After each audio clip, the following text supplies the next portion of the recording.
अस्सलाम वालेकुम dear student, क्या हाल चाल है? खैरियत है? ठीक ठाक है। Welcome to universal teaching academy. यूनिवर्सल टीचिंग एकेडमी के प्लेटफॉर्म से मैं आपके सामने लेक्चर नंबर 5 के साथ हाजिर हूँ और इस लेक्चर के अंदर हम एक न्यूमेरिकल करने जा रहे हैं। तो चलिए स्टार्ट करते हैं। Spring mass system and compression. हमारे पास एक न्यूमेरिकल है जो आपके बुक से एक एग्जाम्पल को उठाया गया है, तो इसी को स्टडी करते हैं। ए मोटर कार एक कार है, वेविंग 3000 न्यूटन, जो उसका वो जो वजन है वो है 3000 newton. Compressing a spring of its shock absorber by 10 centimetre. उसके अंदर जो शॉक ऑब्जर्वर के लिए जो स्प्रिंग लगा हुआ है वो कंप्रेस हो रहा है 10 सेंटीमीटर, यानी 3000 न्यूटन के फोर्स से वो 10 सेंटीमीटर उसके अंदर डिस्प्लेसमेंट क्रिएट हो रही है। हमने क्या करना है, फाइंड द स्प्रिंग कांस्टेंट, हमने उसका स्प्रिंग कांस्टेंट मालूम करना है। और दूसरा जो इस क्वेश्चन का जो पार्ट है, if spring constant of 1000 newton metre is used instead. अब सेकंड पार्ट में हमें ये दिया गया है कि अगर उसी स्प्रिंग को चेंज करके उसकी जगह पे 1000 न्यूटन पर मीटर कांस्टेंट का जो स्प्रिंग है उसको लगा दिया जाए तो फिर क्या होगा। How much will the same motor car compress such a spring। तो अगर स्प्रिंग कांस्टेंट को हम 1000 कर दें तो क्या 3000 न्यूटन का जो वजन है वो उसको कितना प्रेस करेगा, यानी हमने डिस्प्लेसमेंट मालूम करनी है। पहले पार्ट में स्प्रिंग कांस्टेंट मालूम करनी है और दूसरे पार्ट में जब स्प्रिंग कांस्टेंट यानी के की वैल्यू अगर हम चेंज कर दें तो फिर क्या डिस्प्लेसमेंट पर क्या असर पड़ेगा।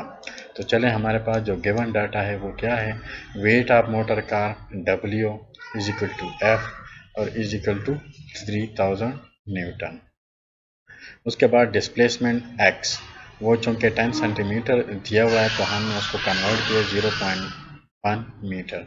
हमारी कैलकुलेशन चूंकि मीटर्स में होती है, लिहाजा हम इसको जो है ना मीटर में कन्वर्ट कर दिया है। स्प्रिंग कांस्टेंट के जो सेकंड पार्ट के लिए हमें दिया गया है वो 1000 न्यूटन पर मीटर है। हमने जो हमें जो रिक्वायर्ड है हमें पार्ट ए में वो है स्प्रिंग कांस्टेंट के हमने कैलकुलेट करना है और पार्ट बी में हमने डिस्प्लेसमेंट एक्स को कैलकुलेट करना है। तो सोल्यूशन हमारे पास जो बनता है फ्रॉम हुक्स लॉ के मुताबिक F is equal to K x. तो इसको अगर आप रीअरेंज करें तो के बराबर आता है एफ ओवर एक्स के। तो अब इसके अंदर आप एफ और एक्स की अगर वैल्यूज डाल दें तो एफ हमारे पास क्या है 3000 न्यूटन है और एक्स हमारे पास क्या है डिस्प्लेसमेंट 0.1 मीटर जो यहाँ पे गिवन है।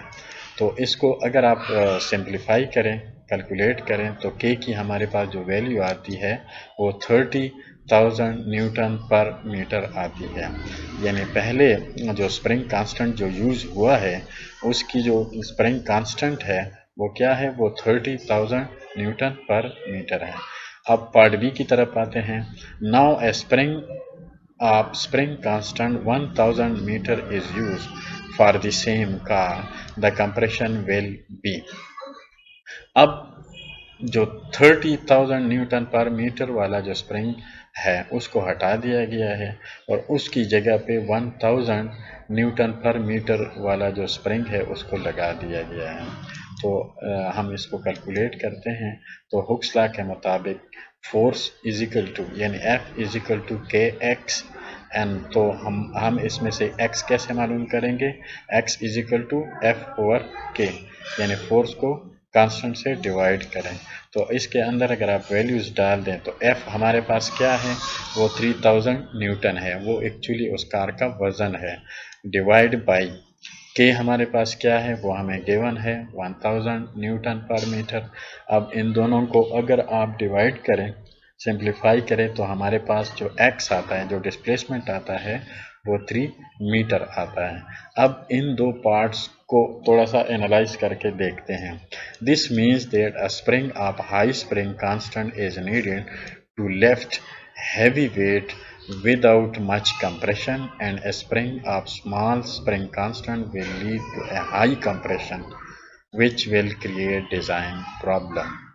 अगर आप इसको गौर से देखें तो जब हमारे पास स्प्रिंग कांस्टेंट की वैल्यू ज़्यादा थी यानी 30,000 न्यूटन पर मीटर थी, तो हमारे पास डिस्प्लेसमेंट जो बन रही थी वो 0.1 मीटर बन रही थी। यानी जब गाड़ी जा रही हो किसी ऐसी रोड पे जहाँ पे बहुत ज़्यादा जंप्स हो, तो वो जो स्प्रिंग होगा वो 0.1 मीटर उसके अंदर डिस्प्लेसमेंट आएगी।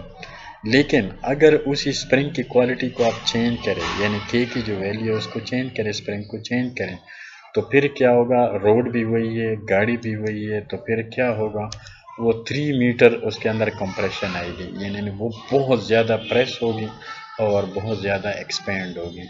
और इससे क्या होगा, गाड़ी के जो जंप्स है ना वो बहुत बढ़ जाएंगे, यानी गाड़ी जंप बहुत ज़्यादा ले सकती है, उसके अंदर वाइब्रेट होगी और गाड़ी को नुकसान हो सकता है, यानी उसमें डिज़ाइन प्रॉब्लम आ सकता है, वो एक्सीडेंट कर सकता है।